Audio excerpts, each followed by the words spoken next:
Okay, now we've looked at steps 1 through 3 and 5. Let's continue on to step 6. We're going to look at the p-value method.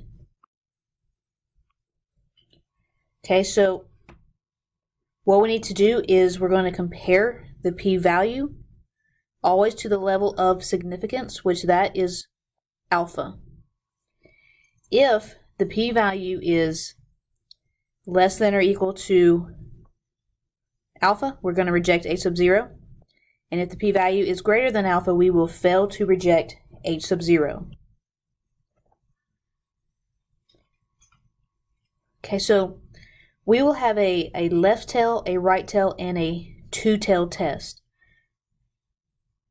So this is what a two-tail test will look like. And the major thing is look at what your h sub 1 is. Anytime you have a not equal to symbol, that is always going to be a two-tailed test. So if the alternative is a not equal, you will have a two-tailed test, which here would be your critical values right here. And in this little area, that would be alpha over 2. If your h sub 1 is less than, that will be a left tail test. And it's even pointing the direction that you need to go. Go to the left. The area in this little part right here will just be alpha. The last one is a right tail test. If your h sub 1 is greater than, you have a greater than symbol, that's going to be a right tail test. And again, it is pointing the direction that you need to go. You need to go to the right. So the area to the right of this critical value, that would just be alpha. Okay. So h sub 1 is the thing that determines what type of test that you'll have. A left, a right, or a two-tailed test. Okay, now if you are, you figure out that you have a left-tailed test, to figure out your p-value, that would be the area to the left of the test statistic. Remember, that's the number that we found in part 5. If it's a right tail test, it will be the area to the right of the test statistic. And if it's a two-tail test, it will be twice the area beyond the test statistic. Okay?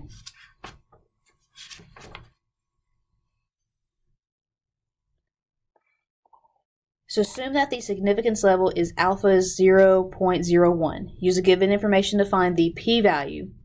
The test statistic of z is equal to 1.46 is obtained when testing the claim that p is greater than 0.9. Okay, so we're going to start off with going through step 1 and on. So step 1,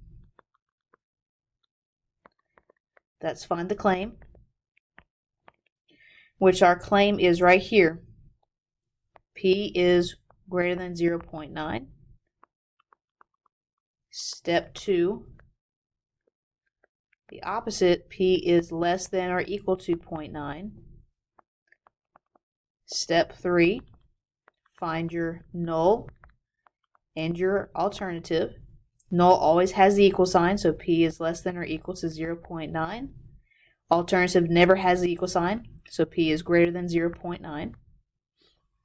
Our claim is P is greater than 0.9, which is the same thing as the null in this case.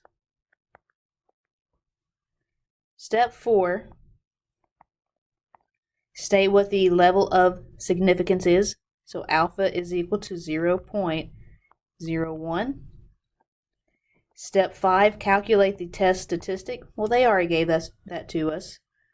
Our test statistic is z is equal to 1.46. And then step 6, either use p-value method or traditional method. So they asked us to find the p-value. Okay? So we're going to use the p-value method.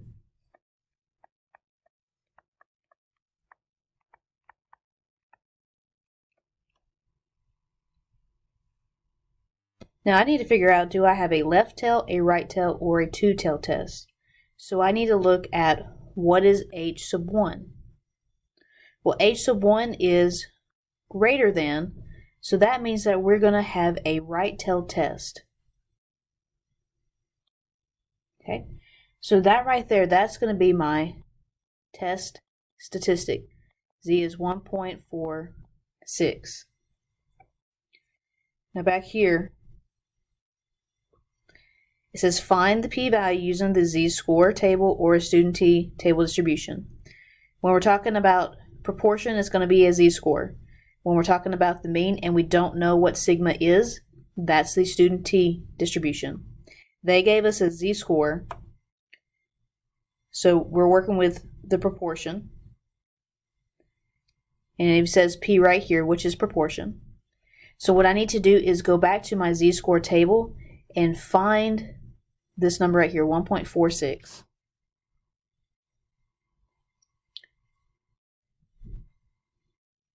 Okay, so we've got 1.4.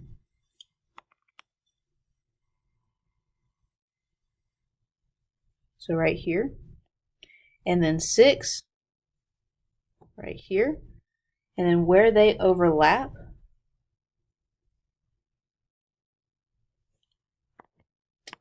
too far.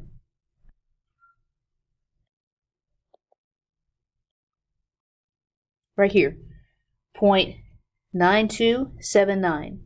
But remember, this is the area to the left of my z-score. Okay?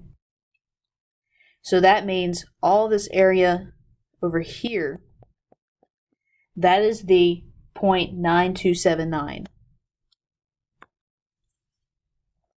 This is 0.9279. But what we're looking for, if we go back to this right here, okay, we need the p-value, since we're in a right-tailed test, the p-value is the area to the right of the test statistic. Okay, well here is my test statistic right here. I need the area to the right of the test statistic. So I need this area over here. Which, this would be 1 minus what we just found, which that is equal to 0.0721. Okay, and that right there, that is our p-value. That is what they are looking for. But if we continue on to step 7,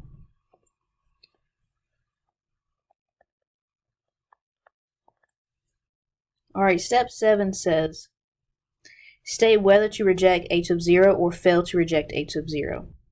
Within the p-value method, we're going to compare the p-value to the level of significance.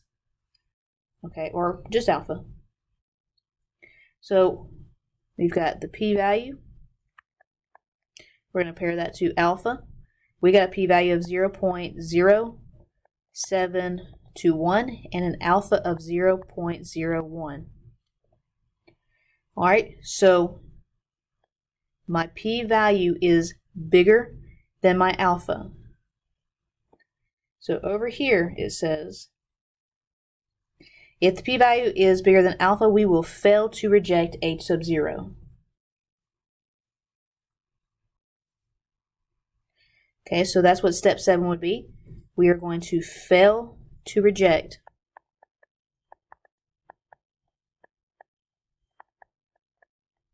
h sub 0. Okay. And you're going to say if the p-value is low, the null must go. Well, it's not low in this case, it's actually high. The p-value is, if the p-value is high, the null must fly. Which, the null must fly basically means you keep h sub 0, or you fail to reject h sub 0.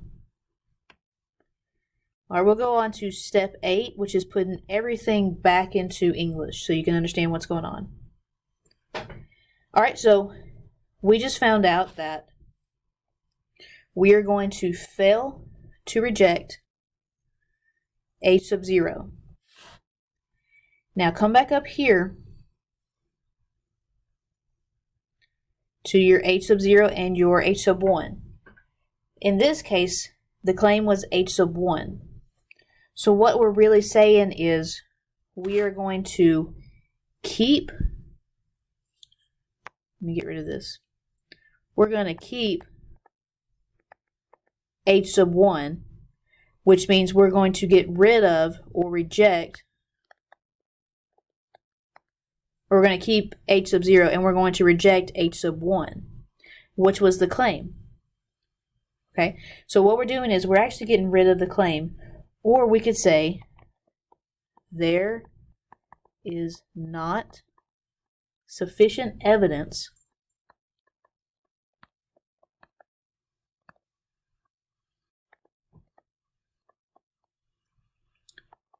to support the claim, and then whatever the claim was, which the claim was that P, right here, P is greater than 0.9, or you could say right here, the same thing. The claim that P is greater than 0.9. And that's steps 1 through 8 in just one problem, looking at the p-value method.